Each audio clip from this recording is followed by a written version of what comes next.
इस वीडियो में हम लोग सॉल्व करेंगे एनसीईआरटी के एक्सरसाइज 6.3 का क्वेश्चन नंबर 21। मैक्सिमा मिनिमा का क्वेश्चन है और ये एक वर्ड प्रॉब्लम है। Of all the closed cylindrical can, cylindrical can है जो कि क्लोज्ड है, मतलब ढक्कन भी है उसमें। राइट सर्कुलर, राइट सर्कुलर मतलब नॉर्मल सिलेंडर जो आप जानते हैं, टेढ़ मटेढ़ नहीं है, एकदम सीधा। राइट सर्कुलर सिलेंडर मतलब वही सिलेंडर जो आप जिसके बारे में सब फार्मूले पढ़ते हैं। Of a given volume, volume given है 100 cubic centimetre. Find the dimensions, क्या फाइंड करना है ये तो हम लास्ट में देखते हैं मैक्सिमा मिनिमा में। फाइंड द डायमेंशन अब आया है बीच में तो पढ़ लिए। Of the can which has the minimum surface area. अब देखिए सिलेंडर का क्वेश्चन है। सिलेंडर में दो मेन चीजें होती हैं, रेडियस और हाइट। गिवन वॉल्यूम, इसका जो वॉल्यूम है तो वॉल्यूम दिया है 100 क्यूबिक सेंटीमीटर और वॉल्यूम होता है सिलेंडर का पाई आर स्क्वायर एच। ये फार्मूला तो याद करना है। ये 100 है। अब इसमें देखिए रेडियस बदलने वाली चीज है, हाइट बदलने वाली चीज है, बस वॉल्यूम कांस्टेंट है 100 है, पाई आर स्क्वायर एच 100 है। लेकिन आर और एच यहां पर क्या है, वेरिएबल है। अब आप क्या फाइंड करना है ये मत देखिए, बस आप ये देखिए कि किसको मिनिमम करना है, सरफेस एरिया को। सरफेस एरिया का मतलब है टोटल सरफेस एरिया। जिसको मिनिमम या मैक्सिमम करना है वही फंक्शन का काम करेगा। तो किसको मिनिमम करना है, सरफेस को। सरफेस को मिनिमम करना है, इसलिए सरफेस ही फंक्शन का काम करेगा। सरफेस मतलब टोटल सरफेस। आपको याद होना चाहिए कि सिलेंडर का टोटल सरफेस होता है 2 पाई आर ब्रैकेट में एच प्लस आर। तो जिसको मिनिमम करना था वो हो गया फंक्शन। लेकिन मैक्सिमा मिनिमा के क्वेश्चन में जब हम फंक्शन तैयार करेंगे तो उस फंक्शन में सिर्फ एक ही वेरिएबल होना चाहिए। यहां तो दो दो वेरिएबल हैं आर और एच, इसमें सिर्फ या तो आर रहे या तो सिर्फ एच।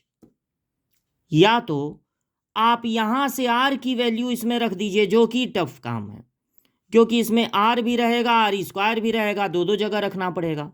और या तो एच की वैल्यू निकाल के इसमें रख दीजिए, वो आसान है। एच यहां पर होगा 100 अपान पाई आर स्क्वायर। अगर आप एच की जगह पे लिख देते हैं 100 अपान पाई आर स्क्वायर, तो अब गिन के बताइए इसमें कितने वेरिएबल हैं। अब इसमें सिर्फ एक वेरिएबल है, वो है आर। यानी ये फंक्शन अब सही पोजीशन में आ गया है। अब इसको एक फंक्शन मान लिया जाए एफ आर। आर के टर्म में एक फंक्शन, आर वेरिएबल है, बदलने वाली चीज है। इसका करना होगा दो दो बार डिफरेंशिएशन। मैक्सिमा मिनिमा में जब फंक्शन तैयार हो जाए तो उसका दो दो बार करते हैं डिफरेंशिएशन। तो एक काम कीजिए, पहले ये ब्रैकेट तोड़ लीजिए। 2 पाई आर का इंटू होगा 100 अपान पाई आर स्क्वायर में, फिर इसका इंटू जब आर में होगा तो 2 पाई आर स्क्वायर। यहां से पाई कैंसिल हुआ, एक एक आर, तो नीचे आर बचा है 200।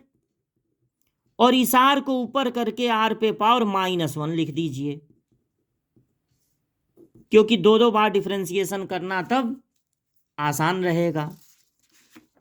अब जब फंक्शन बन के तैयार हो गया तो पहली बार डिफरेंशिएशन कीजिए। आर पर सारा रूल लगाना है, क्योंकि आर यहां पर वेरिएबल है, आर ही एक्स का काम करेगा। तो एक्स के किसी पावर का होता है पावर से इंटू, यानी -200। पावर एक कम, इसको एक कम करेंगे तो हो जाएगा -2। पावर से इंटू यानी 4 पाई, पावर एक कम। अब करिए दोबारा डिफरेंशिएशन, दो दो बार डिफरेंशिएशन कर लेते हैं। तो फिर पावर से इंटू तो +400 और पावर एक कम यानी -3। सिर्फ एक्स, आर ही समझिए एक्स है, क्योंकि यहां पर डिफरेंशिएशन आर के रिस्पेक्ट में हो रहा है। सिर्फ एक्स का डिफरेंशिएशन 1 होता है, मतलब आर का डिफरेंशिएशन 1 हो जाएगा, तो यहां बचेगा 4 पाई। अब डिफरेंशिएशन करना नहीं है तो इसको नीचे करके लिख दीजिए ताकि पावर पॉजिटिव हो जाए। जब मैक्सिमा मिनिमा के क्वेश्चन में दो दो बार डिफरेंशिएशन हो जाए तो हम निकालते हैं, फाइंड करते हैं क्रिटिकल पॉइंट। अब देखिए ये क्रिटिकल पॉइंट क्या होता है। जब आप किसी फंक्शन का ग्राफ प्लॉट करते हैं और अगर ऊपर उठता हुआ ग्राफ अचानक नीचे आने लगे, ऊपर उठता हुआ ग्राफ अचानक नीचे आने लगे, या नीचे जाता हुआ ग्राफ अचानक ऊपर उठने लगे, तो वो पॉइंट कहलाता है क्रिटिकल पॉइंट। क्रिटिकल पॉइंट पे फंक्शन मैक्सिमम भी हो सकता है और मिनिमम भी। तो इसलिए मैक्सिमा मिनिमा के क्वेश्चन में क्रिटिकल पॉइंट का बहुत इंपॉर्टेंस होता है। क्रिटिकल पॉइंट पे जब आप कर्व का टेंजेंट ड्रॉ करते हैं तो वो टेंजेंट एक्स एक्सिस के पैरेलल होता है, इसलिए वहां पर फंक्शन का डिफरेंशिएशन हो जाता है 0। तो क्रिटिकल पॉइंट फाइंड करने के लिए हम फर्स्ट ऑर्डर डेरिवेटिव को, पहले वाले डिफरेंशिएशन को, दूसरे को नहीं, पहले वाले डिफरेंशिएशन को कर देते हैं 0 के इक्वल। तो ये है -200, इसको नीचे कर दे रहे हैं, r पे power 2 plus 4 pi r equal to 0, यानी 4 पाई r इक्वल टू, इसको इधर ट्रांसफर कर दीजिए, 200 अपॉन r स्क्वायर। तो r to the power 3 equal to, 4 से काट दीजिए इसको, 50 अपॉन पाई। अब ये जो r की वैल्यू मिली क्रिटिकल पॉइंट, r हो जाएगा इसका क्यूब रूट, फाइंड करने की जरूरत नहीं है। r की जो वैल्यू है उस पर देखना होगा कि डबल डिफरेंशिएशन पॉजिटिव आ रहा है कि निगेटिव, क्योंकि ये जो r की वैल्यू आई है, जो क्रिटिकल पॉइंट आया है, उस पे फंक्शन मैक्सिमम भी हो सकता है और मिनिमम भी। ये कौन बताएगा कि फंक्शन मैक्सिमम होगा कि मिनिमम? ये बताएगा डबल डिफरेंशिएशन। तो आप लिखेंगे at r equal to, r ही लिख दीजिए, cube root of 50 by pi. इस वैल्यू पर डबल डिफरेंशिएशन कैसा होगा? तो यहां देखिए आपको कहीं माइनस का साइन नहीं दिख रहा है, और r होता है रेडियस। r की जो भी वैल्यू रखेंगे माइनस में तो रखेंगे नहीं, रेडियस माइनस में नहीं होता। तो ये इस समय पॉजिटिव दिख रहा है और पॉजिटिव ही होगा। अगर डबल डिफरेंशिएशन पॉजिटिव है तो इसका मतलब है अब फंक्शन का ग्राफ उसके बाद ऊपर उठेगा, पॉजिटिव है मतलब ऊपर उठेगा, यानी वो पॉइंट हो जाएगा मिनिमा का। तो डबल डिफरेंशिएशन अगर पॉजिटिव आया है तो फंक्शन विल बी मिनिमम। और आप यही चाहते भी थे। आप फंक्शन किसको माने थे? सरफेस एरिया को। देखिए सरफेस एरिया को आप माने थे फंक्शन, केवल सरफेस लिख दिए हैं, वो सरफेस एरिया ही की बात है। सरफेस एरिया को आप माने थे फंक्शन, और फंक्शन आ गया है मिनिमम, यही आप चाहते थे। अब आप देख लीजिए फाइंड क्या करना है, find the dimension of can. Dimension का मतलब होगा रेडियस और हाइट।